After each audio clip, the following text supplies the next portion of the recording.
ஒரு பணக்காரர் தன் வீட்டில் கடவுள் சிலை வைக்க ஒரு சிற்பியை பார்க்க சென்றார். அவர் சென்ற நேரம் அந்த சிற்பி ஒரு பெண் கடவுள் சிலையை செதுக்கிக் கொண்டிருந்தார். கொஞ்ச நேரம் அவர் செதுக்குவதை வேடிக்கை பார்த்த அவர் சிற்பி செதுக்கிய இன்னொரு சிலை அதே மாதிரி இருப்பதை கவனித்தார். உடனே பணக்காரர், ஒரே கோவிலில் எப்படி ஒரே மாதிரி சிலைகளை வைப்பார்கள்? இல்லை, இந்த இரண்டு சிலைகளும் வெவ்வேறு கோவிலுக்காக செதுக்குகிறீர்களா என்று சிற்பியிடம் கேட்டார். சிற்பி சிரித்துக்கொண்டே, இல்லை ஐயா, கீழே கிடக்கும் சிலையானது உடைந்து போனது என்றார். பணக்காரர் ஆச்சரியத்துடன், என்ன சொல்றீங்க?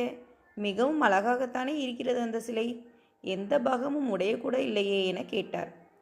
அந்த சிலையின் மூக்கில் சின்ன கீறல் இருக்கிறது பாருங்கள் என்றார் சிற்பி.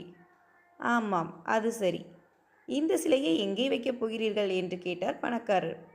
இது கோவில் கோபுரத்தில் 40 அடி உயரத்தில் வரும் சிலை, ஊழியை உயர்த்தி காட்டி சொன்னார் சிற்பி. பணக்காரர் வியப்புடன், 40 அடி உயரத்தில் இந்த சின்ன கீறலை யார் கண்டுபிடிக்கப் போகிறார்கள்? இதற்காக ஏன் இன்னொரு சிலை செய்கிறீர்கள் என்றார். அந்த சிலையில் கீறல் இருப்பது எனக்கு தெரியுமே, எப்போது அந்த கோவில் வழி சென்றாலும் எனக்கு என் தொழிலில் உள்ள குறை உறுத்துமே, அதனால்தான் இன்னொரு சிலை செய்கிறேன் என்றார் சிற்பி. அடுத்தவர் பாராட்டுக்காக வேலை செய்யாதீர்கள், உங்கள் மனதிற்காக வேலை செய்யுங்கள்.